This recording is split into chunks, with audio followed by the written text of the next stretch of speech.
Welcome to the Speak with People podcast. My name is Jason Rates, and I'll be your host today. Well, as you may remember, this podcast exists because we believe healthy communication is oxygen for our relationships and our leadership. So whether you communicate one-on-one, on a team, from a stage, or from behind a screen, we really hope that this time together encourages you and inspires you and challenges you to choose healthy communication. We can all choose unhealthy communication, but when you choose to communicate in healthy ways, you really will change your world for the better, and you will change the world for the better. Well, today, we're going to encourage you a bit to just stop talking about your dreams. I mean, so many of us have just gotten into this rut, and so, it's often on a communication podcast where we dive into communication, but we want to talk about how do we communicate about our dreams. And so we're kind of diving into some secret habits that performance leaders kind of get more out of life.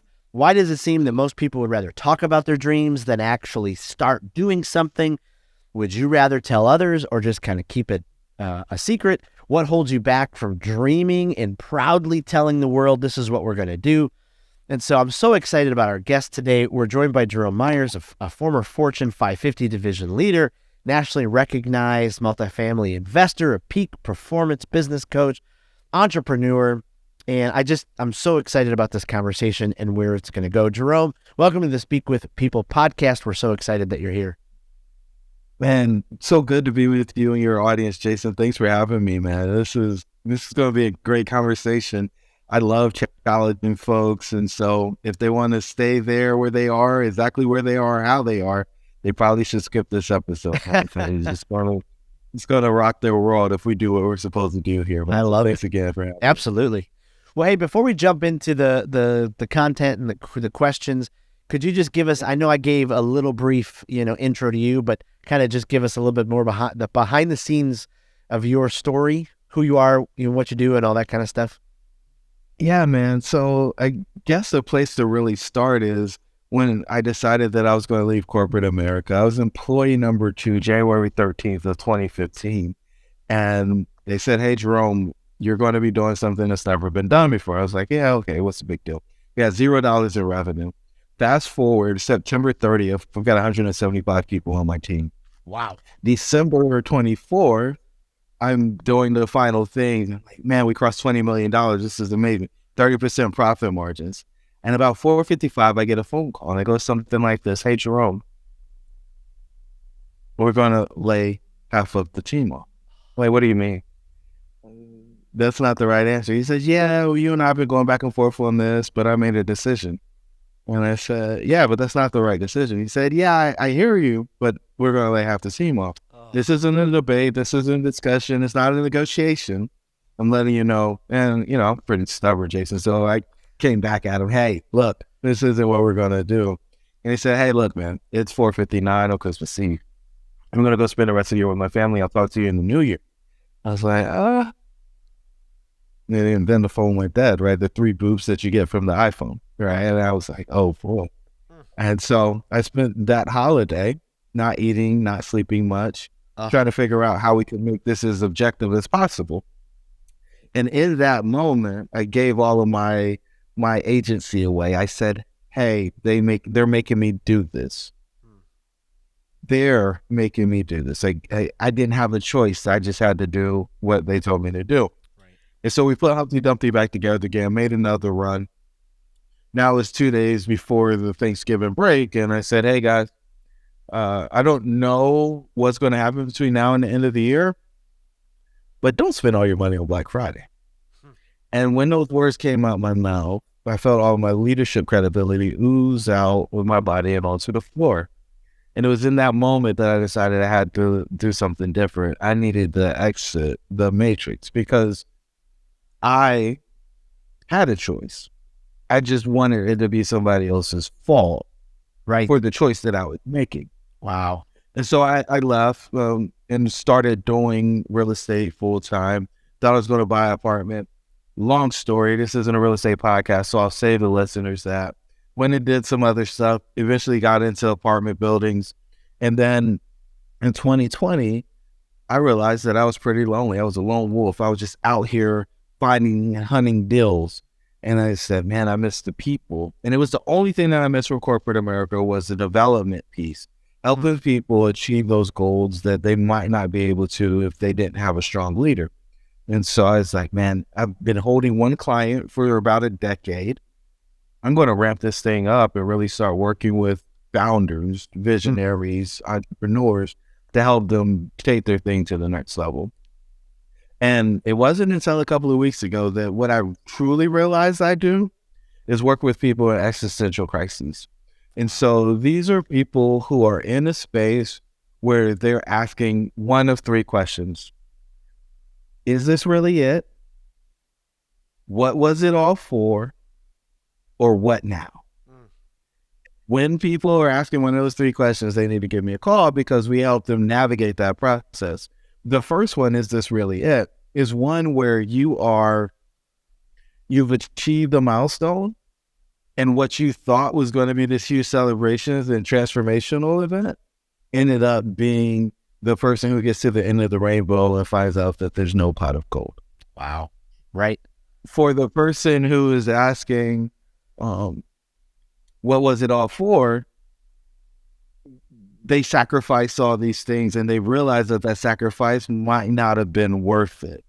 And so now they're committed to making sure that what they do has meaning and purpose along the way instead of trying to get to a destination. And then the what now is a person who got what they said they wanted. It's usually some type of financial freedom. And then they say, what do I do now? Because this thing that I've been working on took all of the energy, the effort, the thought for me to do that. And many times those folks have forgotten how to dream. Wow. And so they need help finding that new dream, that new space, that new place. And so that's where we spend all of our time. And it doesn't matter what the triggering event is. And we can talk about triggers if you want, but that's what we help people do. We help them navigate those existential crises. Wow. Boy, that's some powerful stuff. So, kind of jumping into this idea of, why does it seem like some days I'm surrounded by people who are doing just that? They're making their dreams, come true, become a reality. And then some days it seems like all I do is just talk about my dreams. What's holding so many people back from going from just talking about them to actually, stepping into that reality and going after them? Yeah, we've got this framework that we call the red pill or model for centered life. And level one of that framework is self-image. So the person that you're describing is playing a character in a story, and we're all playing characters in a story. The character that they're playing in the story is the victim. And it's very similar to the person or the character I was playing when I was telling the story about that phone call I got. Yeah. I was the victim. The other people, the villains, told me that I had to lay people off, and I was just being compliant or complicit with what was dictated to me. Well, those are two characters, but there's four in every story in order for it to work, right? And so there's a guy that's usually not you in your story because you're the main character. Right. So you're either the victim, the hero, or the villain, right? And so we've already identified if you've given your agency away, you're the victim. You wouldn't be making your dreams a reality because you're a victim. But we got to move you from being a victim to being a hero. And so when you think about a hero, when you think about a victim, they show up in very different ways, right? They're asking, a victim is questioning themselves. A hero is confident in themselves. They're showing up with the expectation to deliver the outcome. And that mindset is of extreme importance. When I think about in the way that we get results, there is a belief. The belief shapes the way that we think about events. So belief, thought, action, result, right? Those four things happen every time we get to a place of result. So the belief shapes the way that the things happen and how we interpret them. That decides whether or not you go to victim or hero state. And those thoughts then lead you to take an action, right? If you have success in the action, then it further perpetuates your confidence. If you don't get the success you desire, then it ruins your confidence. Then you are less likely to take more action because you didn't get the outcome you want. Right. And so the way that somebody moves from that victim, that hero space is they interpret things in a way where they believe they can win, and then they take some action to achieve a small goal, right? This is creating a snowball, create a very small goal where they can prove that they actually have the outcome they desire. And then from there, build on that. And if you can get the flywheel going, you can stay out of victimhood and be in hero state a lot because you've got the proof, right? Right. Wow, goodness. So kind of walk us through, like, when did you, figure this out for yourself? Was it that moment with the call? Was that it? Was it, kind of years building up to that? Like, when did you, and was it that call that finally gave you the push, or was it a bunch of things over time that you finally just made that decision to move forward? Connecting the dots is something that happens on a now daily basis, but nobody's ever asked me the question the way that you have, Jason. And so what I would say is I really first connected the dot when I was in undiagnosed depression back in 2010. My first daughter was 6, and I feel like both of us were going through some type of postpartum depression. I couldn't do anything right at home, do anything right at work. Except for in the fence of the football field where I was a coach that got paid $2,000 as kind of the night job that I was doing after my engineering work. Wow. And for the life of me, I couldn't understand why nothing was working. I couldn't understand it. And I was just waiting, and it's like, okay, I'm gonna give up all of the secular stuff and I'm just going to listen to praise music, and I'm going to go to church multiple times a week because, that's what my parents taught me to do. And I got to a place, and this may scare some people, but it's okay. I got to a place where I started questioning everything, Jason. Nothing was off limits. I would call it a quake moment. And when I got there, I realized that I was just doing things because of ritual, not because it was something that I knew was real for me, but because I saw other people do it and they told me it worked. And so as I was doing the praying and the other stuff, I heard no response. I heard no answers. I was like, what am I waiting for? Who am I waiting for? Is somebody going to come save me? And I'm just cowering as this victim. And I was like, well, what if it's going to happen? It's up to me. I've got to take action. I've got to see things in a way where I can win. And I went from that victimhood where I'm questioning myself to gaining confidence, getting more clear, more confident, and moving into that hero state. And did everything work every time? It did not. But I learned from that low spot,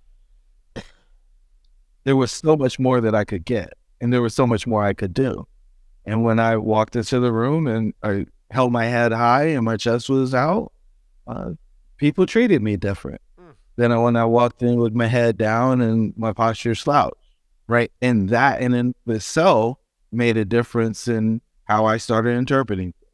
And so that was, for me, was the transformation. And there were some other things that happened early on. We found that there's like 5 things that apex performers go through, people who are going to go achieve massive success. And you don't have to have all of them, but some of them are necessary because I think it's what it takes to get the scrappiness. And I'm not sure if you want to go into those, but we found that those experiences, it's just pattern recognition. We found that they show up for everybody that's going to go to the space or the level.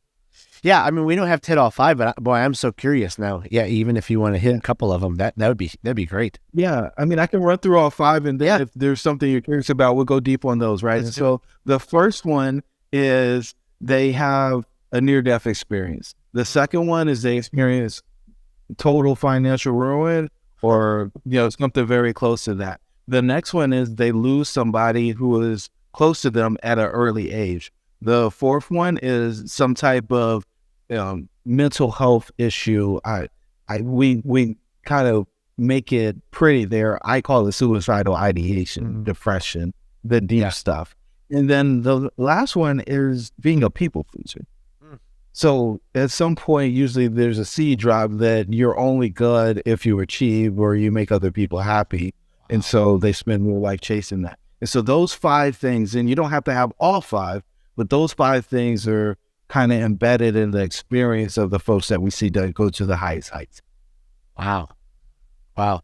Yeah, those are those are anyone on their own is tough, but I would gather that, many leaders have, I'm even thinking through my life, have been through, multiple ones when you're Yeah. trying to, figure all those things out.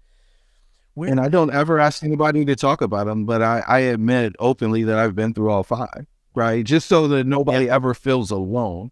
I've been through all five. Wow. Well, and people relate to leaders who are transparent and authentic with their own journey, and to be able to just, share that, because we sometimes feel so alone, like, oh, I'm the only person, going through this.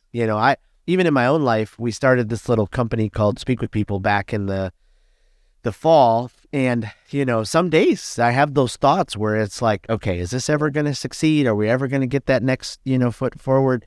And then I get around other small business owners and I'm like, wait a minute, I'm not the only one having some of these thoughts, but I got to change the thoughts to the other, the other side pretty quick. Do you find that our own thoughts hinder us more than the thoughts of others?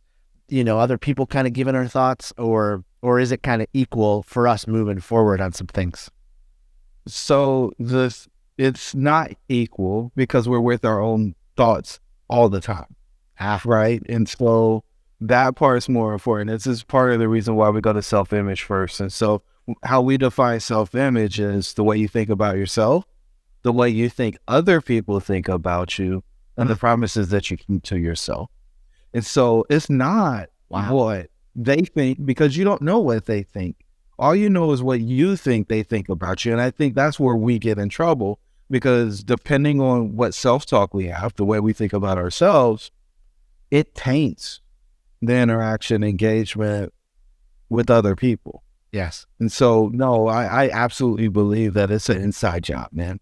You figure out what you have to do, and then from there, you get a really, really cool outcome. So you with the self-image, like you really have to do a lot of internal surgery to get to the place where, you're believing in yourself. You're believing that, hey, I can accomplish these things. I can move forward. I don't have to accept, this old way of life. What are some of the things that have helped you, or you teach others, to kind of have that healthy self-image, to go from that negative self-talk to, no, I can do these things. Yeah. So what's interesting is most people just avoid this work, right? They don't want to go here. It's messy. And when I say most people, I'll even talk practitioners, right? Folks who are supposed to help people work through this.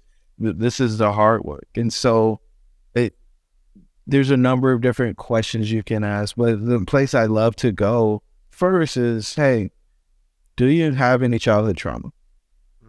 And we go there because we think that we grow up and that it just goes away because we're older. Right. But if you haven't done anything to process it, then there's this crying boy or girl that's inside of you that at times comes out and throws a temper tantrum and creates all types of chaos and havoc in your life. If the person can answer that question with no, and there's very few people that I've met that can actually say, no, I don't have any, then the question is, well, have you had any trauma as an adult that is unresolved? And notice that, those five things, except for maybe the people pleaser thing, is trauma. And my favorite one is financial trauma, right? You lose money, or it's taken from you, or you make a mistake and it doesn't work out, however you want to quantify it. You end up in a place where you're questioning whether or not you are financially viable. And in that space, or on the backside of that space, you promise yourself you'll never be poor again. You start to hoard, right? And you've got these behaviors that are great for somebody who's trying to survive an environment that is trying to kill them, right? Saber-toothed tiger, T-Rex type stuff. Right. Right. That environment doesn't exist anymore. Or when you take inventory of the way that you're behaving, Is it appropriate for the environment that you're in right now? Yep. And if it's not, then what can we do to make an adjustment? What would be more appropriate? That's where the magic starts, because you can leave behind the behaviors that are not serving you and start doing the things that will move you closer to that mission, vision, dream that you have. Yeah. Oh, goodness. Well, it just, everything in life is a journey. And it's just, as I hear you talk about that, especially the steps and the phases, just figuring out the journey is, so incredibly important, to be able to do when we get to that place. I've heard you talk about, forgetfulness and how it can, be used by leaders to help them succeed. Like, can you explain more about that when it comes to forgetfulness? Yeah. So I played football for about 17 years. And one of the things that our coaches taught us to do was to forget the bad play, right? You make a mistake, the next play's getting ready to start, so move on. So what we encourage leaders to do is to forget when things don't go exactly as planned, right? Forget the things that would prevent them from taking the next risk. Forget those things, because in concept, you guys survived all of them, right? So you got the lesson from it. The lesson was important. The event isn't. So how can we get to a place where we aren't scared to take risks because of what happened in the past? We can mitigate the stuff that happened, but we don't want that to be a parking brake that just keeps the car from moving forward. Right? And there's a series of exercises that we can go through, but I think the fundamental question is, when you think about something that went a way that you didn't desire for it to go, and we can use my negotiation on Christmas Eve as an example, did it happen to you or did it happen for you? Wow. If it happened for you, then how can you use the event to make you better, stronger, faster at whatever you're working on? If it happened to you, and this is the difference between hero and victim, right? If it happened to you, you're a victim state, and you're figuring out ways to avoid that thing from happening to you again. And so we want to forget the bad as quickly as possible, replace it with the good, and even with employees, right? So our employees are going to make mistakes. They're not going to get everything right. They may say they understand something and not understand it. Right. Okay. Well, can we forget that thing that they didn't do and remember the great stuff that they did?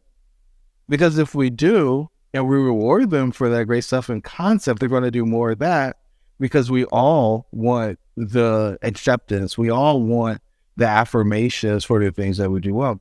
But as leaders, most times what we do is we just focus on the things that don't go right.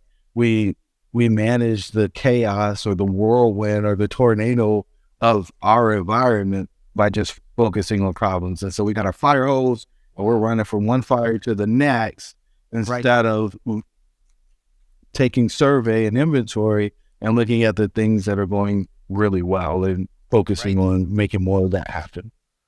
Oh, that's so good.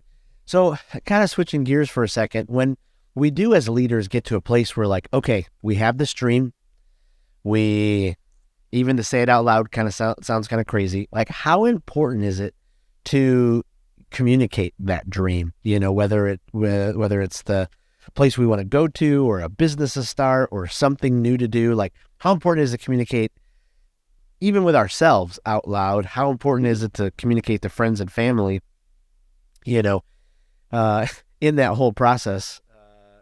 How should we go about that? Yeah. So you just gave me the softball. And so let me see if I can hit a bases loaded grand slam here. Here's the thing, man. When you think about the 5 people you spend the most time with, people will say, hey, you're the average of the 5 people you spend the most time with. That's not true. What is true is you're the average of the expectations of the 5 people you spend the most time with. Wow. We move to expectations because that is what defines us. Here's the thing. If the 5 people that you spend the most time with have no idea what your dreams are, how could they ever help you? How could they support you? Wow. And if your dream is something that you can only do by yourself, then is it really a dream or is it just something on your to-do list? Boy, that's good. That's good. right? Right. So for me, dreams have to push you to a new level. From my perspective, you have to become a fundamentally different person in order to turn a dream into reality. And that's going to require the help of other people. Yeah. And so keeping your secret might protect other people from holding you accountable for making it true, but it's not going to do anything else to help you. And I'm not even sure that lack of accountability is helpful. Right. Right. Wow, that's so profound. I mean, just thinking about like, if it really is a dream, the to-do list or, bringing those other people into it. So you talked about, I mean, you've done a lot in the real estate world. When you moved into that, was that one of those big dreams that were like, okay, yeah. Oh, yeah. So I still remember sitting on the stoop sophomore year with my buddy Duran, and he lived in the apartment beneath me. We had 3-bedroom units. I had 2 roommates. He had 2 roommates. I was paying $395. My 2 roommates were doing the same thing. The exact same thing was happening downstairs in this unit. And we did the math across the complex. The guy was making $700,000 a year. We never saw him. We never talked to him. I'm the son of a soldier and a stay-at-home mom. Nobody with a multi-million-dollar real estate portfolio was coming over to the cookout, right? And so the question that Duran and I asked each other is, well, how did he do this? How? And we didn't have the answer. Right. We never saw him, so we couldn't ask him. And so put the dream on the shelf. I'm going to go get a credit score. I'm going to go make some money. One day I'll be back to get this dream, and we're going to do this. And so we went off, and when I left corporate, I was like, I'm going to figure out how to get this done. And I felt so silly. I'll be honest with you. I felt so silly when I went to the bank and they told me no. And then I went to the next one. And 10 banks later, I still got the answer no, but I did get the guidance of get a partner. Because the reason was no, they didn't care about my MBA. They didn't care about my engineering license. They didn't care about my 800 credit score. They wanted me to have experience doing what I said I wanted to do. And if I didn't have that, then I needed to have somebody who had done it before to be my partner. Here's the thing. After all of that time in corporate America, I still hadn't met a single person who was doing the thing that I said I wanted to do when I was in college, right? And I didn't do anything intentionally in order to get around people who were doing that thing. I felt silly, right? But this is when we talk about a dream and a to-do list. I needed new people, and I had to become a fundamentally different person in order to be a person that those folks would want to partner with in order to go do this. They don't do it just for fun. Like bed weight on a business deal isn't something that happens. So I had to become somebody who would be attractive for them. And the way that I found that you do that in real estate is you get the knowledge so that you can find something that is a viable deal so you can present it to them, because the deal is what they're interested in. And if you come with the deal, well, maybe they're interested in you as well. Yeah. Wow. And so how is that for you? How is that dream gone then? Like catches up to, Oh, yeah, man. So, I mean, we became one of the top requested speakers in a multifamily space. We helped other people get into the environment. We created a course. We've been featured in magazines and at conferences, speaking all over the country. Wow. But that part was a little bit lonely. And so, the first iteration was I do it for myself.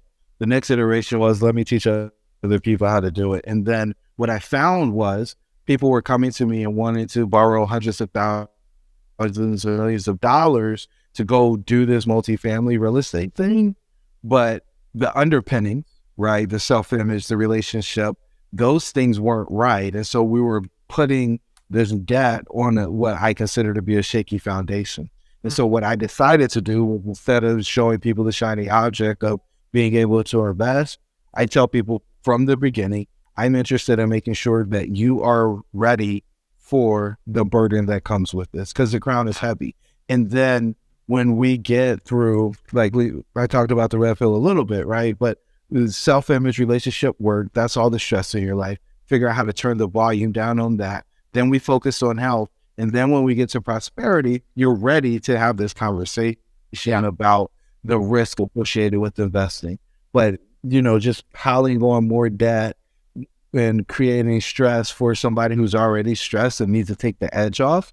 And I don't know anybody who takes the edge off by doing something healthy, right? We're just going to continue to hurt the person. And I wanted not to hurt people. One of my affirmations is everybody that I encounter because of our interaction. And I felt like I was hurting people by giving them what they wanted, but knowing that it wasn't something that was going to set them up for the out that they desired for the long term. Wow. That's so much there. That's so rich.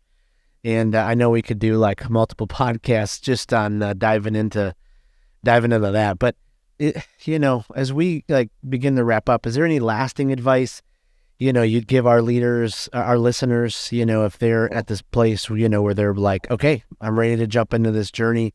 They're doing the hard work like you talked about with the self-image and, those kind of things. And, they're getting ready to communicate to the world. Like, how would you prepare them? Yeah. I mean, so we talked about beliefs, thoughts, actions, and results. So foundationally, I need them to believe that their dreams should be real. And if you haven't heard that in a long time, that's okay. But you made it to this point of the interview. So now you are responsible for that. Because once you hear that, you can't unhear it. And you can only have one or two reactions to that. He's absolutely right. Let's go. Or that probably works for some people, but not for me. The first person is a hero. The second person is a victim. And you just got to decide which one you are. Foundationally, that statement is a truth, right? It's a law. Your dream should be real. The question is, will you do the work or will you change the dream? The work has to be in alignment with the dream in order for it to become a reality. There is no way around that part. There's a price of admission to the fair. You can't cut the fence. You can't jump the fence. You got to go through the gate. And you got to pay the price that they're asking at the ticket office. Yep. And if you do that, your dream will be real because it's just the way that the universe works. Wow. I love that. I mean, I was taking notes as we were talking, and it's going to be great to go back through this episode and just dive into the notes a little bit more. Hey, before we let you go fully, I thought we'd just at the very end do a couple of rapid fire questions, let our listeners kind of keep getting to know you. But I know you've written a couple books. Is there one that you're like just excited about writing, someday, like something that's just been ruminating inside of you? Yeah, so we've created this space for people who are leaving corporate America or recently left corporate America, where we take them, we call it extraction. We take them out of the country to somewhere in the Caribbean, and we do a beginning or really accelerating the transformation so that they can go out and make that dream that they said they have and they set out to start creating a reality. We want to help them compress the timeline that it takes, and the fastest way that we're able to do that is to get them out of the day-to-day that they're normally in and allow them to focus on themselves, because so many people who are apex performers put themselves last. They don't focus on themselves, and they believe that that is the way that they're going to get where they want to go. And that is partially true. But the other part that is probably even more important for where this group of people is that if you don't have the clarity, if you don't have the certainty, you will be off balance and scared. And you probably won't take the action. Right. And so we need to build you up so that you get where you want to be. Wow. Is there a podcast that, you enjoy that it's kind of like a must listen to? Yeah, it might sound like a shameless plug, and it is, right? So we host the Dreamcatchers podcast, and we tell the stories of people who have exited the matrix, and that matrix is the existential crises that we talked about earlier. Yep. And the goal there is just to help folks navigate it on their own in case they're not ready to go with somebody else. We want them to have the tools, tips, and techniques necessary in order to make it to where they want to go. Wow. Okay. Last one, not as heavy, but are you more of a Chick-fil-A person or a PDQ person? Oh man, it's always Chick-fil-A, man. Bun, pickle, chicken, bun. That's right. Well, before we let you go, is there somewhere where point us online to where our listeners can go and find out more about you and what you offer and all that kind of stuff? Yeah, I think the best place for the listeners to go would be itooktheredpill.co. And there you can find out more about us and what we've got going on. And if, it really resonates with you, you can apply it and see if you're a good fit for working with us and our team. Wow. That's fantastic. Well, Jerome, thank you again for being a part of the Speak with People podcast. This has been such a rich, helpful conversation, especially, so many people get trapped up in their dreams, and then the thought of even communicating them, you gave us just such solid, practical advice, and I just can't thank you enough for being a part today. So thank you. Jason, this is awesome. Thanks for having me, man. Absolutely. Well, thank you again for joining us on the Speak with People podcast. Just a reminder, this podcast exists because we believe healthy communication is oxygen for relationships in your leadership. And so we hope that this podcast today has encouraged you, inspired you to communicate, to dream. Your dreams should be real. And so thank you again for joining us. Don't forget, we are coming up on the Speakers Conference. We're hosting March 21 to 23 in Clearwater Beach, Florida. Go to thespeakersconference.com, especially if you're a communicator who wants to learn how to be more effective, more compelling, more captivating. We're going to dive into all of those kind of things. Thanks again for being a part of the Speak with People podcast community. Thanks again for every download and review that you leave, and we'll see you next week on the Speak with People podcast. Thanks so much. Bye.